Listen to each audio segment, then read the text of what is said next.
해외여행 뭐 한 일주일, 이주일 잠깐 갔다 오는 것 말고요. 몇 년 정도 외국에 가서 살아보면 애국자가 다 되는 것 같습니다.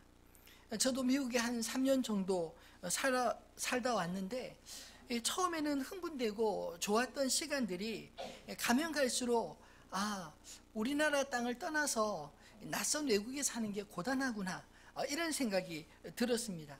예를 들면 아이들이 아파도 우리나라에서는 마음껏 병원 가는 게 아주 편하지 않았습니까? 근데 외국에서는 이 아이들 아파도 병원 한번 가는 게 참 힘들더라고요. 일단 의사소통이 잘 안 되고 병원비가 너무 비쌉니다. 그래서 저희 누님네도 미국에 사는데 1년에 한 번씩, 두 번씩 오게 되면 병원 갈 일 다 리스트 적어놓고 와서 한꺼번에 종합검진 받고 또 뭐 아픈 거 다 고치고 이렇게 갈 정도였습니다. 또 의사소통이 잘 안 된다는 게 살면 살수록 참 얼마나 긴장되는지, 우리나라가 그래도 좋구나, 이런 생각이 들고요. 또 밖에 나가 살다 보면 이 한국 소식이 또 얼마나 궁금한지, 옛날에는 별로 관심도 없던 게 그렇게 관심이 있어지고 그렇게 마음으로 기도가 되어질 때가 참 많이 있었습니다. 오늘 우리가 읽은 이 본문을 저는 묵상하면서 이 말씀이 마치 하나님께서 너는 어디에 속하 있느냐 라고 물으시는 것 같은 그런 느낌을 받았습니다. 이 땅의 소속감은 사실 눈에 분명하게 잘 드러나는데 하나님 나라의 소속감은 잘 보이지 않아서 신앙인으로서 정체성의 혼란을 겪을 때가 참 많이 있지 않나요? 직장에 가면 하나님 다 잊어버리고 살아가다가 또 교회 오면 세상만사 다 잊어버리고 사는 그런 모습이 우리 가운데 있지 않습니까? 그러다 그 중간에 문제가 생기면 뭐가 문제인지 이 갈피를 못 잡을 때가 종종 있습니다.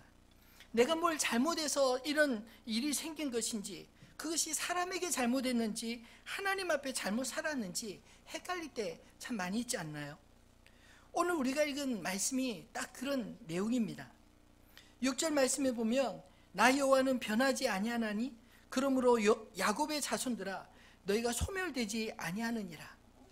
무슨 말씀하시려고 주님 이렇게 시작하셨을까요? 하나님이 변하지 않으시기에 야곱의 자손들이 그 언약으로 결코 소멸되지 않을 것이다. 이 소망의 메시지입니다. 여기까지는 참 좋습니다. 근데 과연 이 말씀이 복일까요? 그 뒤에 말씀을 다시 보겠습니다.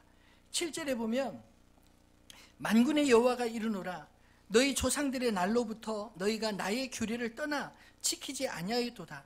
그런즉 내게로 돌아오라. 그리하면 나도 너에게로 돌아가리라 하였더니 너희가 이르기를 우리가 어떻게 하여야 돌아가리까 하는도다. 너희 조상들의 날로부터 너희가 나의 규례를 떠나 지키지 않았다. 언제 너희가 내 말을 지킨 적이 있느냐? 이런 말씀인 것이죠. 이 말씀을 듣는 대상이 누구입니까? 자기 당대에 이 바벨론의 포로로 잡혀 있다가 돌아온 사람들 아닙니까? 그리고 여전히 강대국의 지배를 받는 이류 시민의 서름을 안고 살아가던 사람들이었습니다. 하나님은 그들이 왜 과거로부터 지금까지 이런 어려움을 겪고 있는지, 왜 이렇게 살아가고 있는지 그 원인에 대해서 말씀하시고자 하신다는 것입니다. 차라리 하나님께서 무쌍하시면 앞으로 어떻게 되어질지 모르겠는데, 그런데 변하지 않는 하나님께서 변하지 않는 약속의 말씀을 가지고 들이대기 때문에 하나님이 변하시지 않는다면 누가 변해야 되겠습니까? 우리가 변할 수밖에 없는 것이죠. 사실 이 6절과 7절의 말씀은 그런 내용인 것입니다. 하나님께서 이미 예고하신 것들을 그들을 무시하고 살았더니 하나님이 예고하신 대로 그런 어려움을 겪었고, 그 어려움을 다 겪고 난 이후에 그 백성들이 그럼에도 불구하고 아직 정신 못 차리고 내가 세상에 속하 있는지 하나님에 속하 있는지 갈피를 못 잡고 있는 그 백성들에게 하나님께서 이 이야기를 시작하고 있는 것입니다. 우리가 잘 알고 있는 신명기 28장 말씀은 축복과 저주에 대한 말씀으로 아주 유명합니다. 이스라엘 백성들이 모압 평지에서 가나안을 마주하고 이제 요단강만 건너면 가나안 땅을, 약속의 땅을 들어가게 되는데, 그 이전에 하나님께서는 그 백성들에게 먼저 신명기의 말씀을 들려 읽어 주었습니다. 그리고 그 말씀을 기록하여 증거로 남겨주었습니다. 이스라엘 백성들의 앞에 약속의 땅 가나안이 놓여져 있지만, 그러나 그 땅에 들어간다고 해서 그대로 복이 임하는 게 아닙니다. 땅이 문제가 아니라 사람이 문제라는 것입니다. 그 백성들이 그 땅에서 하나님의 그 언약, 그 약속의 말씀을 순종하고 잘 살아가면 하나님이 약속하신 그대로 복이 임할 것이고, 하나님이 엄격하게 금한 일들을 하나님 무시하고 그대로 하나님 있는지 없는지 그냥 무시하고 살아가게 되면 하나님이 말씀하신 그 화들이 그대로 임하게 될 것이다 라는 말씀입니다. 신명기 28장 1절로 2절 15절의 말씀은 그 갈림길의 기준이 무엇인지 분명히 말씀하고 있습니다. 한번 읽어볼까요? 내가 내 하나님 여호와의 말씀을, 그 모든 명령을 지켜 행하며 내 하나님 여호와께서 너를 세계 모든 민족 위에 뛰어나게 하실 것이라. 내가 내 하나님 여호와의 말씀을 청종하며 이 모든 복이 내게 임하여 내게 이르리니. 15절도 읽어보겠습니다. 내가 만일 내 하나님 여호와의 말씀을 순종하지 아니하여 내가 오늘 내게 명령하는 그의 모든 명령과 규례를 지켜 행하지 아니하면 이 모든 저주가 내게 임하며 내게 이를 것이니. 아멘. 이 축복과 저주의 원인이 무엇입니까? 분명하게 말씀하시기를, 내가 하는 이 모든 말들, 여호와의 말씀을 삼가 듣고 그 명령한 것대로 살아가면, 지켜 행하면 복을 받지만, 그 말씀을 순종하지 아니하여 하나님께서 명령하신 그 모든 명령과 규례를 지켜 행하지 아니하면, 즉 불순종하면 하나님께서 예고하신 그런 저주의 삶을 걷게 될 것이라고 말씀하신 것입니다. 여러분, 하나님 말씀을 듣는 게 중요할까요? 듣고 그대로 사는 게 중요할까요? 듣는 게 중요한 게 아니라, 아는 게 중요한 게 아니라 그 말씀을 지켜 사는 것이 가장 중요하다는 것입니다. 예수님도 산상설교 마태복음 5장, 6장, 7장을 말씀하시고 맨 마지막 결론으로 비유를 들어 설명하셨습니다. 우리가 잘 아는 모래 위에 지은 집과 반석 위에 지은 집의 이야기를 하십니다. 근데 모래 위에 지은 집과 반석 위에 지은 집의 그 차이도 무엇이냐면, 누구든지 내가 하는 이 말을 듣고 행하는 자는 그 주초를 반석 위에 지은 지혜로운 사람 같으리니, 누구든지 내가 하는 이 말을 듣고도 행치 아니하는 자는 그 주초를 모래 위에 지은 어리석은 사람 같으리니, 그렇게 말씀하고 있습니다. 이 신명기 28장의 말씀과 동일한 맥락 아닌가요? 여러분, 이 말씀에 그 조상들, 야곱의 조상들은, 야곱의 자손들은 그 말씀에 서약을 했습니다. 그리고 하나님은 그 언약을 그대로 그 백성들을 이끌어 말씀에 순종할 때는 하나님이 그 약속하신 복과 은혜를 늘 허락해 주셨고, 말씀을 벗어나고 하나님을 무시하고 하나님이 금하신 우상을 섬기며 세상의 길을 갈 때는 여지없이 그들이 추구하는 힘과 부를 추구하는 세상의 포로가 되어서 세상으로 잡혀가는 그런 신세가 되게 하신 것입니다. 사사기에 보면 그 여러 나라들로부터 끊임없이 괴롭힘을 당하고 그들을 사사를 통해서 다시금 회복시키고, 이런 과정들이나 바벨론 포로로 잡혀가는, 아수르의 포로로 잡혀가는 그 모든 이야기들이 바로 성경의 신명기 28장의 말씀 그대로 이루신 게 아니겠습니까? 그럼에도 불구하고 하나님은 그들을 회복할 방법도 친히 알려주셨습니다. 신명기 30장 1절로 4절 말씀은 말씀 그대로 그들은 다시 약속의 땅으로 돌아올 수 있는 길이 있었습니다. 한번 그 말씀도 읽어볼까요? 신명기 30장 1절로 4절입니다. 내가 내게 진술한 모든 복과 저주가 내게 임함으로 내가 내 하나님 여호와로부터 쫓겨간 모든 나라 가운데서 이 일이 마음에 기억나거든. 너희와 너희 자손이 내 하나님 여호와께로 돌아와 내가 오늘 내게 명령한 것을 온전히 따라 마음을 다하고 뜻을 다하여 여호와의 말씀을 청종하며 내 하나님 여호와께서 마음을 돌이키시고 너를 긍휼히 여기사 포로에서 돌아오게 하시되 내 하나님 여호와께서 흩으신 그 모든 백성 중에서 너를 모으시리니 내 쫓겨간 자들이 하늘가에 있을지라도 내 하나님 여호와께서 거기서 너를 모으실 것이며 거기서부터 너를 이끄실 것이라. 아멘.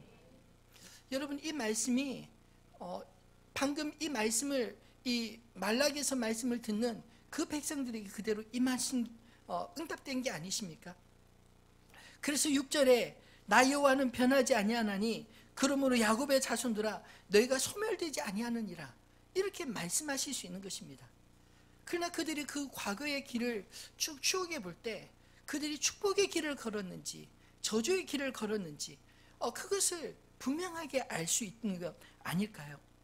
그래서 오늘 다시 그들과의 언약을 기억하게 하시고 다시는 세상의 길을 걷지 말고 이제는 나의 길을 걸으라.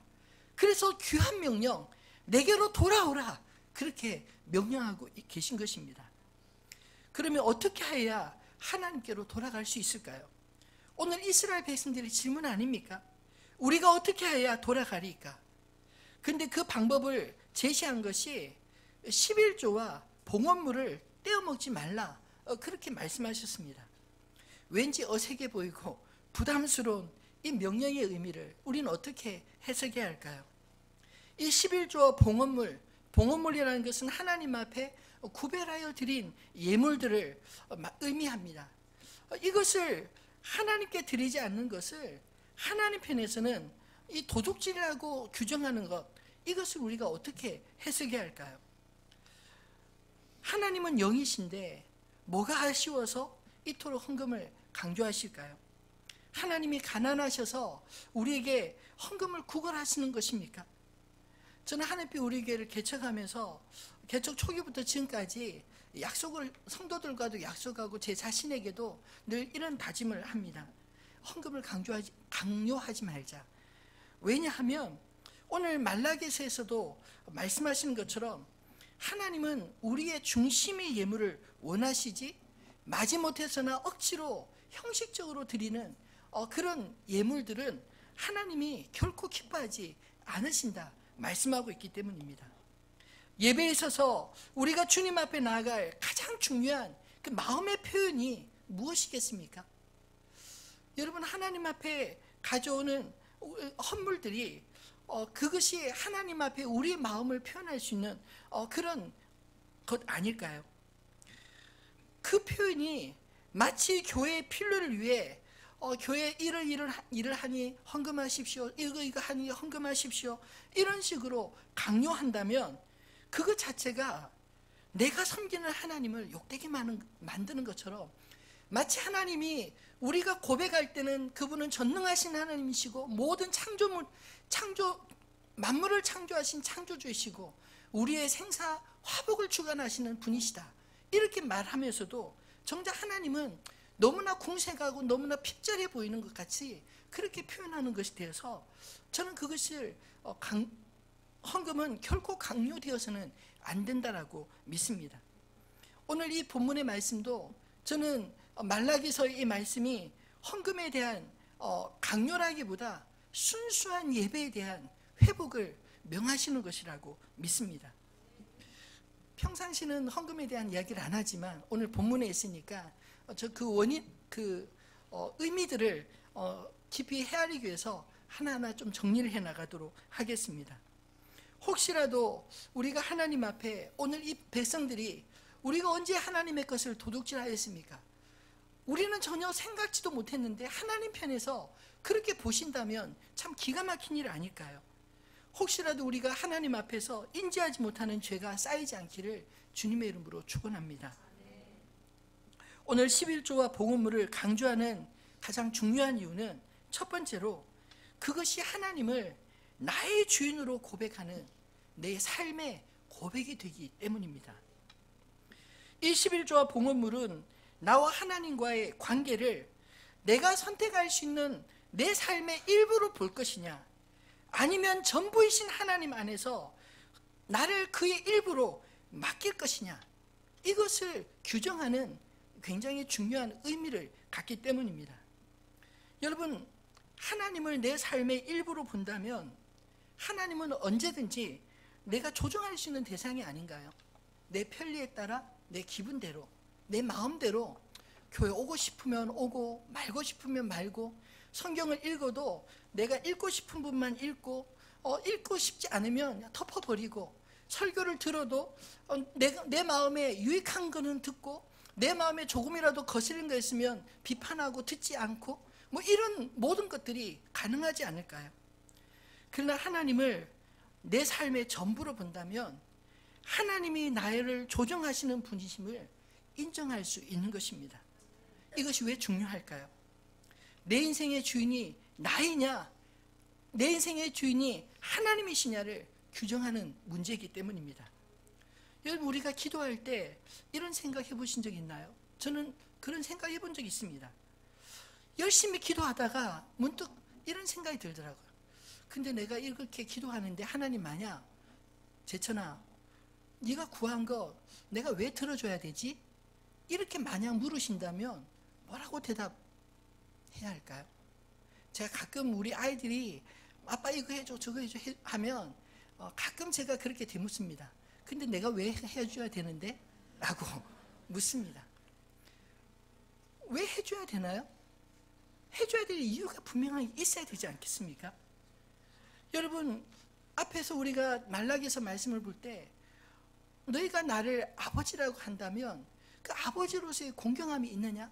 너희가 나를 주인이라고 한다면 그 주인에 대한 두려움이 있느냐? 이렇게 묻지 않나요? 내가 하나님의 자녀라면, 또 그분께로부터 받은 명령을 따라 순종하는 그의 종이라면 하나님께서 들으시고 응답하실 이유가 충분히 있는 것입니다. 그러나 나와 하나님과의 관계조차 어정쩡하게, 어떨 때는 내가 주인이고 하나님이 종인 것처럼, 어떨 때는 하나님이 주인이고 내가 종인 것처럼 이렇게 어정쩡하게 생각하면, 여러분, 주님께서 던지시는 그 질문 앞에 말이 막히지 않을까요? 여러분, 내 자신이 하나님의 것입니다. 내가 당신의 종입니다. 주님께서 나에게 맡겨주신 모든 것들을 내가 사용하고 그 가운데 기쁨으로 주님 앞에 나와 주님 앞에 함께 나누기를 원합니다. 이것이 바로 오늘 11조와 봉헌물의 정신이 아닌가요? 이 11조와 봉헌물은 하나님과의 관계에 있어서 영적 유대 관계를 설명하는 청지기로서의 의무를 말씀하고 있는 것입니다.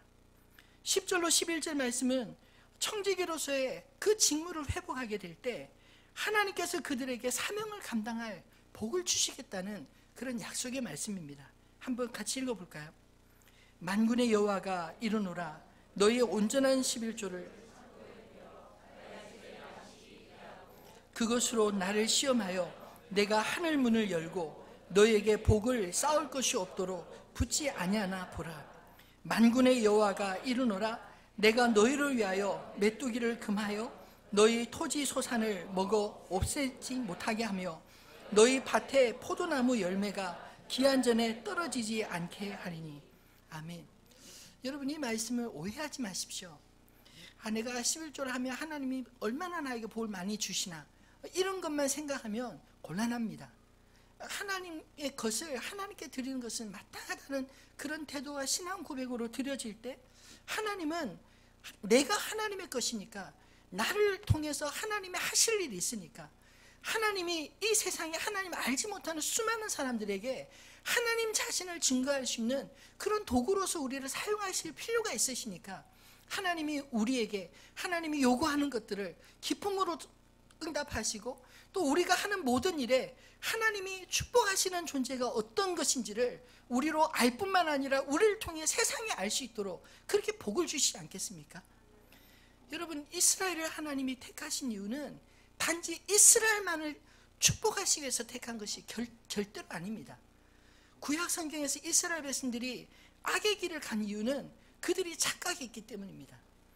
출애굽기 말씀을 보아도 하나님께서 이스라엘 백성들을 부르시고 그들에게 어떤 비전을 주셨냐면 제사장 나라가 되게 하겠다. 내가 너희를 복을 주어서 열방을 통해서 하나님이 어떤 분인지를 알게 하겠다. 이게 축복의 메시지인 것입니다. 여러분, 우리도 동일한 부르심을 받았다고 믿습니다. 단지 나만 복 받으려고 길을 쓰며 내가 이만큼 했으니 하나님 나보다 내가 하나를 줬으면 열을 주셔야지, 내가 뭐 5을 주면 100을 주셔야지, 이런 식으로 생각하면 하나님을 마치 딜하는 그런 존재로, 마치 그 뭐라고 하죠, 돈 내고 돈 먹기 뭐 이런 식의 관계로 생각하는 이 잘못된 오해들이 이 본문을 오해해서는 결코 안 된다는 것입니다. 여러분, 사실 청지기에 대한 이 말씀은 구약에만 있는 것이 아니라 신약에 훨씬 더 많이 있습니다. 예수님의 비유들 가운데 주인과 종에 대한 비유가 얼마나 많이 있나요? 그 모든 비유들이 바로 청지기에 대한 말씀인 것입니다. 사도 바울도 하나님 앞에 이 로마서 11장 36절을 신앙 고백의 형식으로 이렇게 외치고 있습니다. 이는 만물이 주에게서 나오고 주로 말미암고 주에게로 돌아갑니다. 그에게 영광이 세세 있을지어다. 아멘. 여러분, 우리가 누리는 모든 것이 하나님으로부터 온 줄을 믿으십니까?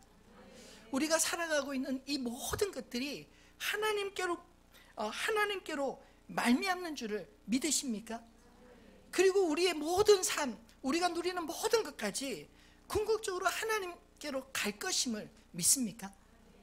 여러분, 우리의 생명 마지막은 주님 앞에 설 자들입니다. 우리가 이 땅에서 아무리 많이 가져도 하나도 가지고 가지 못할 것입니다. 오직 우리 자신이 주님 앞에 설 것이기 때문입니다. 여러분, 내 인생 내 마음대로 안 됩니다. 한 10대쯤은 내 인생 내가 열심히 하면 뭐든지 다 할 수 있어, 이렇게 생각할지 몰라요. 20대, 30대 지나고 한 4, 50대를 통과하면 점점점 이 고개가 숙여집니다. 인생이라는 게 그렇게 쉬운 게 아니구나. 내 마음대로 내 뜻대로 되어지는 게 아니구나. 만약에 내 마음대로 되어질 것 같으면 대통령 못할 사람 어디 있겠어요? 이건희 씨처럼 그런 삼성 회장 못할 사람 어디 있겠습니까? 다 하지 않겠어요? 왜 안 되나요? 여러분, 우리 인생에 한계가 있기 때문입니다. 하나님께서 그 한계를 정해 주셨습니다. 내게 줄로 지어준 구역이 아름다우며, 시편에 고백하는 것처럼 하나님께서 우리의 짝도 정해 주시고 우리의 인생 가운데 필요한 모든 것들을 하나님께서 정해 주시고 그 안에서 하나님을 경외하고 하나님을 두려워하며 하나님 앞에 참된 예배자로 이 땅에 하나님을 드러내는 하나님의 거룩한 사람들로 그렇게 살라고 정해 주신 게 아니겠습니까? 여러분, 그 가운데서 작은 일에 충성한 자들을 하나님께서 축복하지 않나요? 달란트 비유에서 5달란트, 2달란트, 1달란트가 중요한 게 아닙니다. 저는 그 달란트 비유를 묵상할 때마다 동일하게 5달란트와 2달란트 받은 자, 그들이 동일하게 5달란트, 2달란트를 가져왔을 때 주인이 칭찬하는 말이 토시 하나도 틀리지 않고 똑같습니다. 착하고 충성된 종아, 내가 작은 일에 충성하였으니 내 주인의 즐거움에 참여할지어다. 여러분, 많고 적음의 문제가 아니라 나에게 주어진 것, 비록 작은 일을 할지라도 하나님 앞에 어떻게 충성하느냐, 그것이 하나님께로부터 맡겨진 것인 줄 알고, 그리고 그것을 하나님을 위해서 하나님 앞에서 얼마나 정직하게 공의롭게 하나님 앞에 깨끗하게 살았느냐, 이것을 주님이 보신다는 게 아니겠습니까? 여러분, 주님 앞에 그런 믿음의 삶을 사는 저와 여러분 되시기를 소원합니다. 비록 내 뜻대로 다 안 된다고 할지라도 여러분, 너무 낙심하지 마십시오. 왜냐하면 내 뜻대로 안 되어도 결국 우리가 하나님 손에 있기에 하나님의 뜻대로 하나님 우리를 이끌어 가실 줄 믿습니다.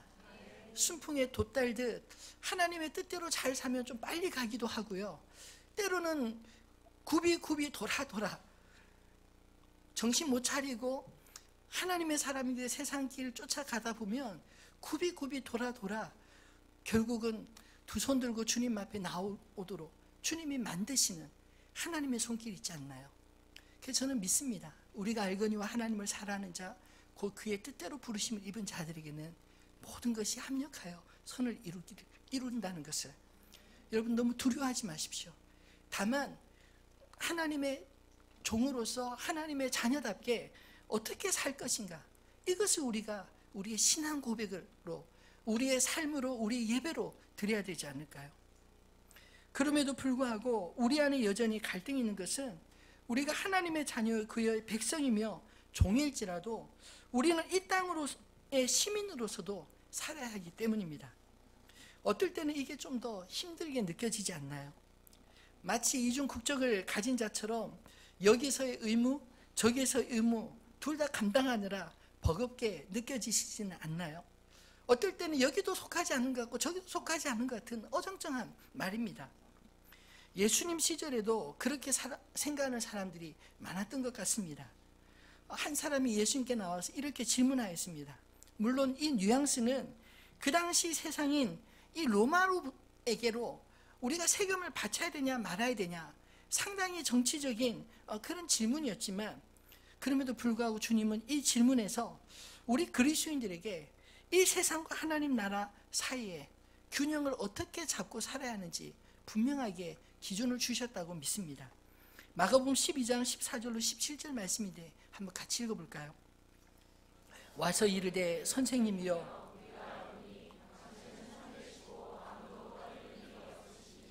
이는 사람을 외모로 보지 않고 오직 진리로서 하나님의 도를 가르치심이니이다. 가이사에게 세금을 바치는 것이 옳으니까 옳지 아니니까 우리가 바치리까 말리까 한데, 예수께서 그 외식함을 아시고 이르시되 어찌하여 나를 시험하느냐, 데나리온 하나를 가져다가 내게 보이라 하시니 가져왔거늘 예수께서 이르시되 이 형상과 이 글이 누구의 것이냐, 이르되 가이사의 것이니이다. 이에 예수께서 이르시되 가이사의 것은 가이사에게, 하나님의 것은 하나님께 바치라 하시니 그들이 예수께 대하여 매우 놀랍게 여기더라. 아멘. 여러분, 가이사의 것은 가이사에게, 하나님의 것은 하나님에게, 우리에게 주어진 이 땅의 삶을 성실하게 살기를 주님의 이름으로 축원합니다. 그러나 여러분, 어느 왕이 더 힘이 셀까요? 겉으로 눈으로 보기는 가이사가 더 힘이 세 보이지만 가이사도 죽습니다. 하나님은 영원하십니다.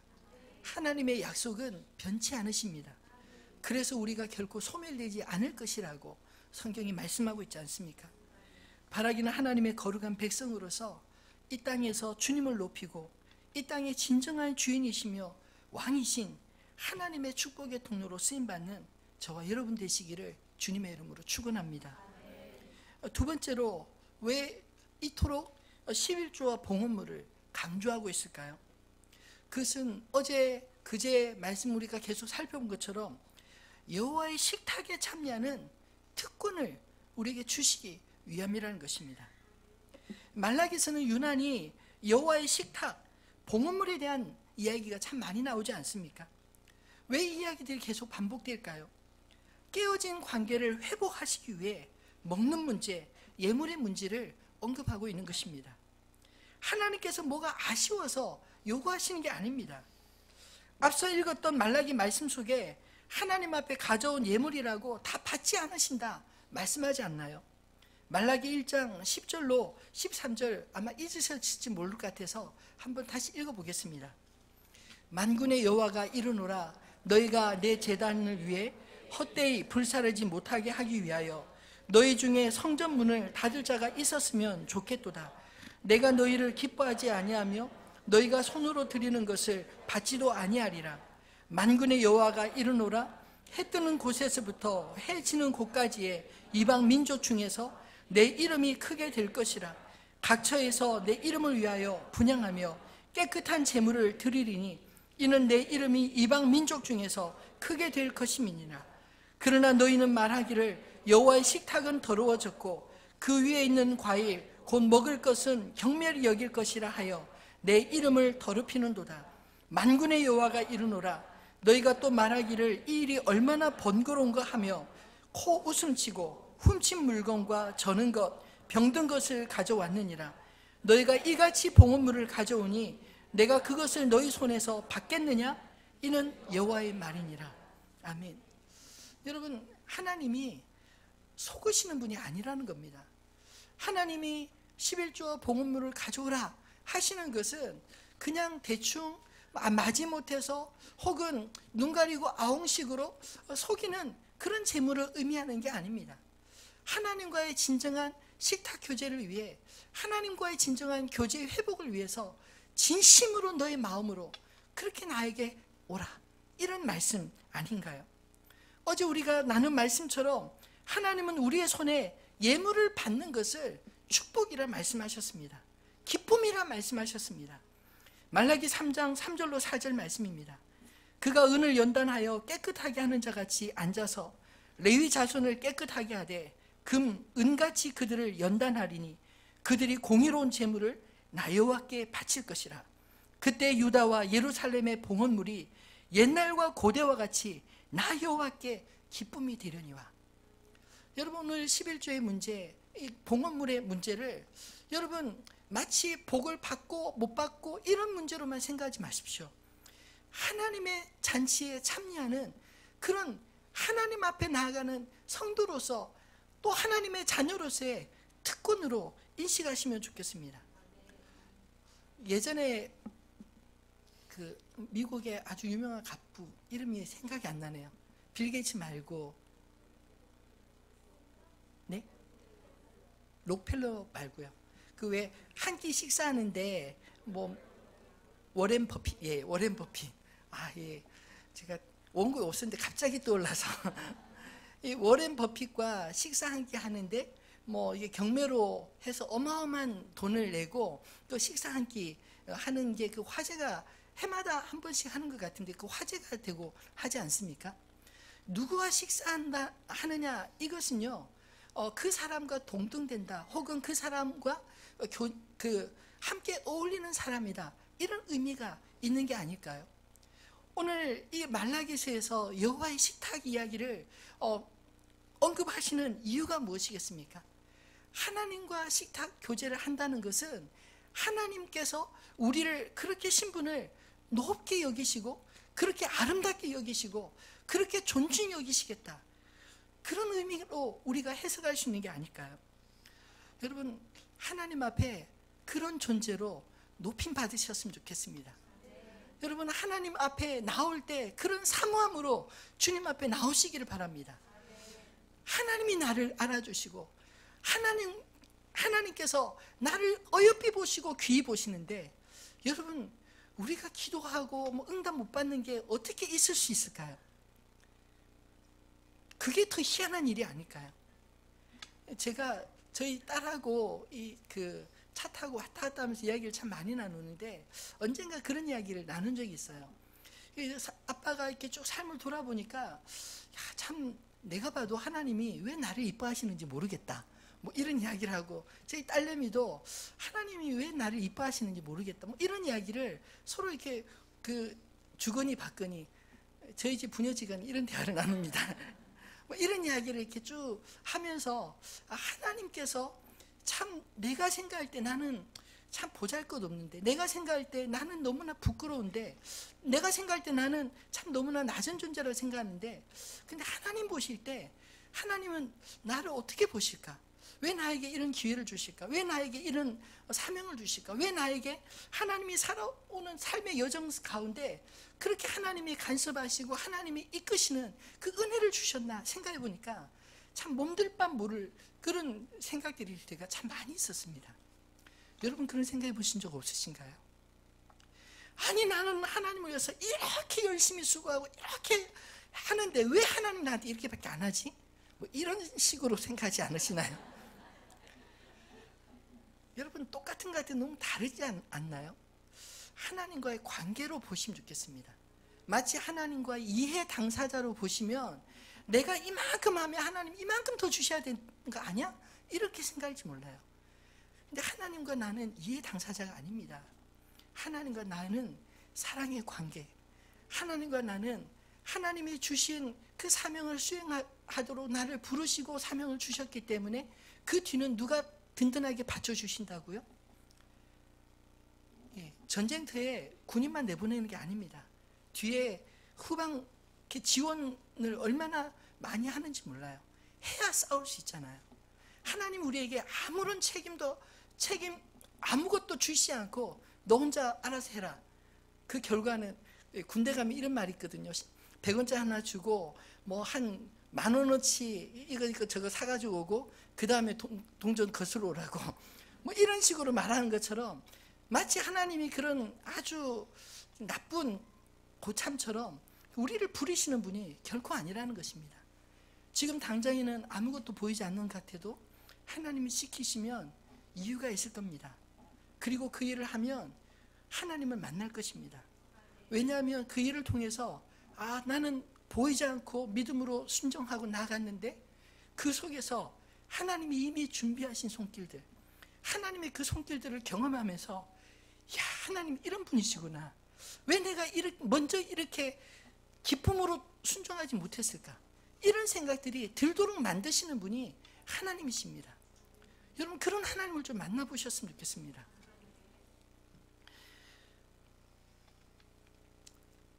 하나님께서 우리에게 요구하시는 이 11조와 봉헌물의 의미는 바로 그런 것입니다. 이것이 사실은 하나님 편에 보잘것없는 것입니다. 여러분 한 해에 얼마나 수많은 그 나무들의 그 열매들이 먹지도 않고 버려지는 게 얼마나 많습니까? 그렇잖아요. 다 거두지도 못합니다. 무수히 많이 있지만 그 하나님이 그거 없어서 나에게 다오 이렇게 말씀하시는 분일까요? 하나님은 그런 것이 필요한 것이 아닙니다. 다만 모든 만물을 창조하시고 맨 마지막에 우리 인간을 창조하실 때 그 인간에게 모든 걸 다스리도록 하나님이 자신의 형상대로 모든 것들을 다 위임해 주시지 않았나요? 하나님께서 우리에게 믿고 맡겨 주셨기 때문에 우리가 하나님 앞에 드리는 보답은 하나님 보셔서 하나님 주께서 나에게 주신 것과 하나님 나에게 허락해 주신 것들로 내가 주님 앞에 이렇게 살았습니다. 이렇게 주님 앞에 기쁨으로 나오는 것이 그것이 하나님이 원하시는 예배요, 하나님께서 오늘 원하시는 예물이라고 말씀하는 게 아닐까요? 우리에게 건강 주신 하나님 앞에 기쁨으로 우리가 건강하게 주님 앞에 섬길 수 있게 되기를 바랍니다. 우리에게 하나님께서 물질을 많이 주셨다면 그 물질을 가지고 하나님 앞에 의미 있게 사용할 수 있게 되기를 바랍니다. 히브리서 11장 4절에 보면 하나님 앞에 드려진 제사도 다르게 받을 수 있다고 말씀하고 있지 않나요? 믿음으로 아벨은 가인보다 더 나은 제사를 하나님께 드림으로 의로운 자라 하시는 증거를 얻었으니 하나님이 그 예물에 대하여 증언하심이라. 그가 죽었으나 그 믿음으로써 지금도 말하느니라. 여러분 가인의 제사와 아벨의 제사는 달랐습니다. 하나님이 받으시는 제사가 있고 받지 않으시는 제사가 있다는 것입니다. 오늘 이 말라기서에서 주께서 우리에게 요구하시는 것은 하나님이 받으실 만한 공의로운 제물, 하나님이 받으실 만한 그런 기쁨의 그런 축제에 나오라, 그렇게 말씀하고 있는 줄로 믿으시기를 바랍니다. 말씀을 맺겠습니다. 여러분 오늘 이 본문의 말씀은 축복과 저주의 경계선인 우리의 11조와 봉헌물이 사실은 우리가 내 인생이 내 것이냐 하나님의 것이냐 이것을 나누어지는 이 축복의 경계선과 같다는 것입니다. 여러분 이 경계선에서 서성거리지 마시고 이 경계선을 넘어 축복의 길로 나아가시는 저와 여러분 되시기를 소망합니다. 하나님은 우리를 당신의 소유로 부르셨습니다. 왜요? 우리를 통해 진짜 축복이 무엇인지, 살아계신 하나님이 어떤 분이신지 하나님을 알지 못하는 사람들에게 알려주시고 그들 역시 하나님께로 돌아오라, 그렇게 초청하시기 위함 아닌가요? 그래서 저와 여러분은 대단히 중요한 사람들입니다. 잘 살아야 합니다. 하나님의 복을 마음껏 누리시며 살아야 합니다. 그리고 우리의 삶 가운데 우리 입술로 하나님이 이렇게 하셨습니다, 여호와 일에 하나님께서 준비하셨고 하나님께서 여기까지 이끄셨습니다. 이렇게 고백할 수 있는 저 여러분 되셔야 합니다. 베드로전서 2장 9절로 10절 말씀 마지막으로 같이 한번 읽어볼까요? 그러나 너희는 택하신 족속이요 왕같은 제사장들이요 거룩한 나라요 그의 소유가 된 백성이니 이는 너희를 어두운 데서 불러내어 그의 기이한 빛에 들어가게 하신 이의 아름다운 덕을 선포하게 하려 하심이라. 너희가 전에는 백성이 아니더니 이제는 하나님의 백성이요 전에는 긍휼을 얻지 못하였더니 이제는 긍휼을 얻은 자니라. 아멘. 여러분, 우리가 원래 어땠던 존재였다고요? 이전에는 하나님 백성 아니었습니다. 우리 원래 이방인이에요. 착각하지 마십시오. 우리 유대인이 아닙니다. 히브리인이 아니라 우리는